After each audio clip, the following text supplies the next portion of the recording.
James Carville, the veteran Democratic strategist known for his fiery rhetoric and sharp political commentary, found himself in unfamiliar territory, stunned into silence. In a moment that sent shockwaves through both liberal and conservative circles, Carville launched into one of his signature rants aimed at former President Donald Trump. But this time, he didn't stop at Trump. Instead, he dragged First Lady Melania Trump into the discussion, implying not only a political failure on Trump's part, but a personal rejection as well. Appearing on a prominent political panel, Carville was clearly animated. He accused Donald Trump of being a hollow shell of his former political self and pointed to Melania's limited public appearances as evidence of Trump's personal and professional downfall. Carville said, quote, "When even your own wife avoids the spotlight with you, it says something loud and clear. Donald Trump isn't just losing politically, he's losing at home, too." The statement drew immediate reactions, but no one responded more forcefully than Karoline Leavitt, the former Trump White House assistant press secretary and current conservative media voice. Leavitt was brought into the conversation for her perspective, but no one expected what came next. The moment the moderator turned the conversation to Leavitt, she didn't hesitate. Calm but visibly irritated, she began by calling out what she described as a cheap and desperate attack from a man who should know better. "James Carville," she began, "is a relic of a political era where smearing your opponent's family was considered smart strategy. But this crosses a line. Bringing Melania Trump into this conversation is not only irrelevant, it's disrespectful," Leavitt continued, increasing her tone with each point. "Melania Trump has been one of the most graceful first ladies this country has ever had. She didn't beg for attention. She didn't play political games. She simply carried herself with class and dignity. And now you want to tear her down because you can't win an argument on facts?" At that point, Carville tried to interject, but Leavitt wasn't done. "You're attacking Melania because you can't beat Trump on policy. You won't talk about the record-low unemployment under his administration. You won't mention the peace deals in the Middle East, the tough stance on China, or the secure border. So you go after his marriage? That's pathetic." The host of the panel attempted to redirect the conversation, clearly uncomfortable with the escalating tension. But the most striking thing wasn't Leavitt's passion. It was Carville's reaction. For once, the seasoned strategist was speechless. He looked visibly taken aback, blinking repeatedly and shifting in his seat. Instead of firing back with one of his trademark quips, he simply shook his head and stayed quiet. The moment quickly went viral.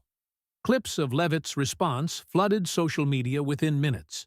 Conservative voices praised her for standing up to a political heavyweight, calling it a defining moment in the political media landscape. Hashtags like #Leavitt voice Carville and #Melania defense began trending on X. But the praise didn't just come from the right. Even some moderate viewers applauded Leavitt for drawing a line and defending the dignity of a first lady, who, whether you agree with her politics or not, had remained largely silent and composed throughout her husband's controversial presidency. Commentators weighed in. Some said this was a moment of generational change, where younger conservatives like Leavitt are no longer content to sit silently while veterans of political warfare attack with old tactics. Others said it signaled a growing fatigue among the public with personal mudslinging, especially when it targets family members who aren't actively engaged in politics. Leavitt later tweeted, "Attacking Melania Trump is cowardly. It's the lowest form of politics, and it won't work. Americans care about results, not cheap shots." Meanwhile, Carville did not issue a follow-up statement that night. The silence spoke volumes. This wasn't just a media spat. It was a Turning point in political commentary, a moment that reminded Americans that substance should still matter, and that crossing the line into personal territory can backfire, even for the most experienced pundits. As the 2024 election cycle heats up, exchanges like this will only become more frequent. But what Leavitt showed in that moment wasn't just loyalty. It was a command of the room, a refusal to let old strategies go unchecked, and a reminder that even the loudest voices can be silenced with truth and courage. Whether you support Trump or not, whether you align with Leavitt's politics or not, one thing is undeniable. James Carville wasn't ready for what hit him that night. And for a man who's spent decades crafting political takedowns, that silence may have. Following the explosive exchange, the political world continued to buzz. The panel, which had started as just another routine commentary session, suddenly became the centerpiece of political headlines and social media debates. Karoline Leavitt's firm pushback against James Carville didn't just go viral. It set off a broader conversation about the limits of political discourse and the role of media figures in shaping narratives. Over the next 24 hours, political commentators and journalists across networks scrambled to weigh in. Some attempted to defend Carville, suggesting his comments were taken out of context or misinterpreted. But the majority recognized the optics. Attacking a former First Lady, especially one who rarely engages publicly, had not played well with viewers. On Fox News, Leavitt appeared again the next morning. Sitting confidently in front of the American flag, she doubled down on her stance. "I'm not going to apologize for standing up for someone who has been dragged into the political spotlight simply because of who she married. Melania Trump has done nothing to deserve this kind of attack. What James Carville did was not just out of touch, it was cowardly." Leavitt went on to call out the double standard in media coverage. If any conservative went after Michelle Obama, Jill Biden, or even Hillary Clinton on such a personal level, the backlash would be immediate. But when it's Melania Trump, the media shrugs. That's not fairness, that's bias, and Americans are waking up to it. This assertion resonated deeply with many in Trump's base, and even some independents who felt the personal nature of Carville's remarks crossed a line. Soon after, several prominent Republican figures spoke up. Senator Josh Hawley posted, "Leavitt's response was exactly what this party needs: courage, clarity, and no tolerance for cheap shots." Even House Speaker Mike Johnson weighed in during a press briefing. Attacks like Carville's are not only disgraceful, they show how desperate the left has become. They can't run on Biden's record, so they go after Melania Trump? That's pathetic. Karoline Leavitt spoke for millions of Americans.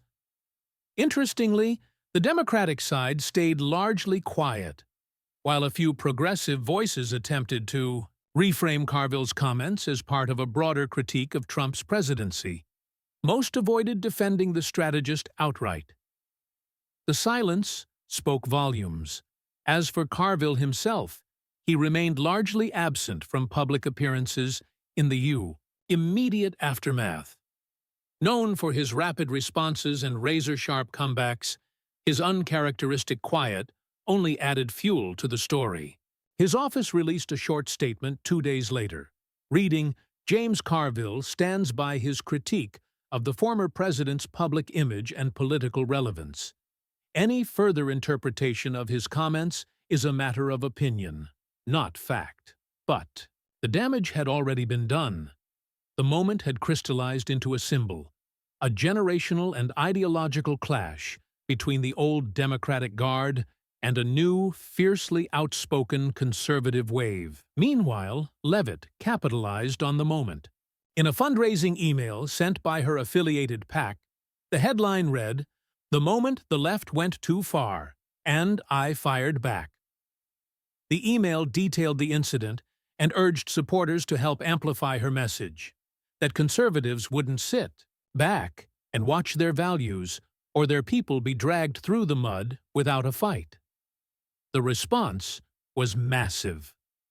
Within 48 hours, the Paki reported a significant surge in small-dollar donations, and Leavitt's social media following surged by tens of thousands. In political terms, what happened between Carville and Leavitt was more than a televised spat. It was a signal. It showed that the traditional political attack strategies of the past may no longer hold up against younger, sharper voices who are media-savvy, unapologetic, and grounded in the values of their base. And perhaps most notably, it showed that when the battle of narratives gets personal, the public is watching closely, and they're tired of the hypocrisy. For James Carville, a man who's dominated the political stage for decades, it was a rare defeat. For Karoline Leavitt, it was a breakthrough moment, one that could define her trajectory as one of the most influential conservative voices in the years to come. The dust may have settled on the panel debate, but the ripple effect continues. And as the 2024 campaign trail heats up, one thing is clear. The battle for America's political soul is just getting started. And no one, not even the most seasoned strategists, is safe from the E.